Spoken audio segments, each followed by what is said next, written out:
죄라는 거예요.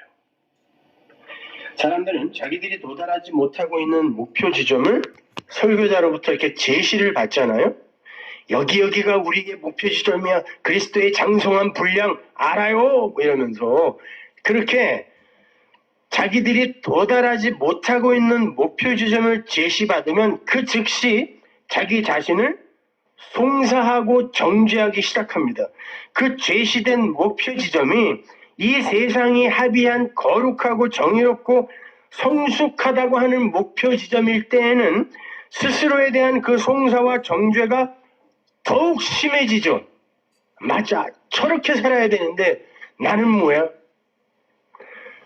그렇게 되면 사람들은 필연적으로 자기의 두 눈을 자기에게로 향하게 됩니다.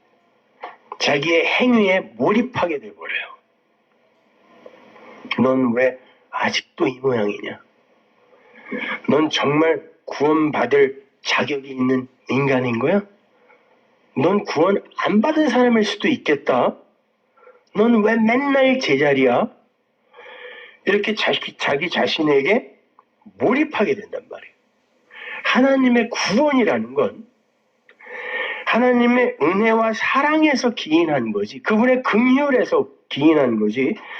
우리의 행위와 됨됨이를 근거로 주어진 것이 아님에도 불구하고 그걸 알고 있다고 함에도 불구하고 하나님의 말씀을 그렇게 허탄한 율법으로 자꾸 받게 되면 하나님의 사랑과 은혜의 그 선물을 쓰레기 취급하게 되는 엄청난 우를 범하게 되는 거예요. 하나님의 은혜와 사랑 그게 다라고요. 그 긍휼이 우리를 구원한 유일한 거란 말이에요. 근데 자기의 행위를 보고 자기의 됨됨이를 보면서 넌 왜 아직도 그 모양이야? 넌 구원받지 못한 사람일 수도 있겠다라고 스스로를 송사하고 정죄하면 그 은혜와 사랑은 쓰레기지 뭡니까 그게? 근데 그거를 훌륭한 신앙이라고 한다니까요. 사람들이 착각한다니까요. 성도는 하나님의 은혜와 사랑을 찬송하고 자랑하는 자로 사는 거예요. 성도의 시선은 그 사랑을 향해 있어야 되는 거예요. 자기의 육을 향해, 자기의 행위를 향해 있으면 안 돼요.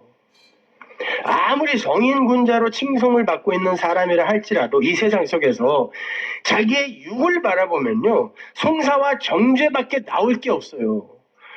왜? 하나님이 되고 싶어하는 인간의 욕망은 무엇으로 채워도 채워지지 않아요. 이게 존재의 결핍이라는 거예요.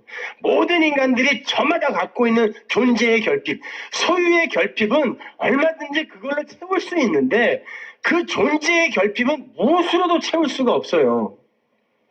그래서 자기가 자기를 바라보게 되면 간디 같은 사람도 자기를 정죄하고 송사할 수밖에 없다니까요.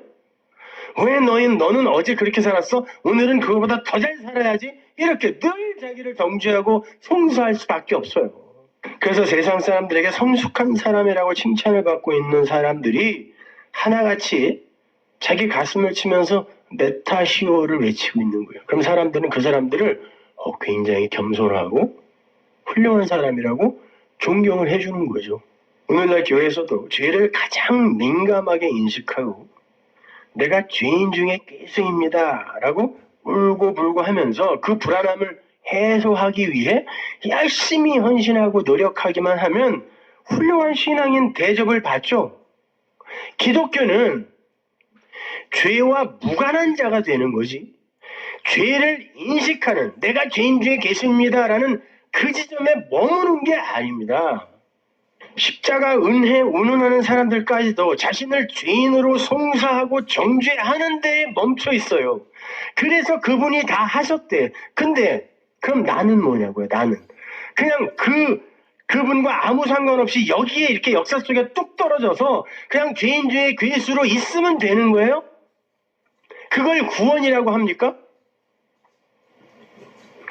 아니란 말입니다. 그 정죄와 그 송사에서 반드시 그 진리의 말씀으로 벗어나야 되는 거예요. 거기까지 가야 되는 거예요. 그걸 됨이라고 하는 거예요. 알면서 그치면 안 된다니까요. 그러면 내가 죄인 중에 귀신입니다 해서 그냥 그쳐버려요. 그건 뭐 굉장히 겸손하고 그게 마치 율법에서 벗어난 것처럼 그렇게 생각이 되지만 그거야말로 무서운 율법주의인 거예요. 자기를 끝까지 정죄하고 간다니까요. 그러한 송사와 정죄의 율법은 절대로 생명이 될 수는 없어요. 여러분의 표피적인 외모, 껍질을 개선해 갈 수는 있어요. 그런 것은. 그러나 생명이 될 수는 없단 말입니다. 근데 하나님은 이 육을 십자가에서 죽였다 그랬지 개선해서 갖고 오라고 그러지 않았다니까요.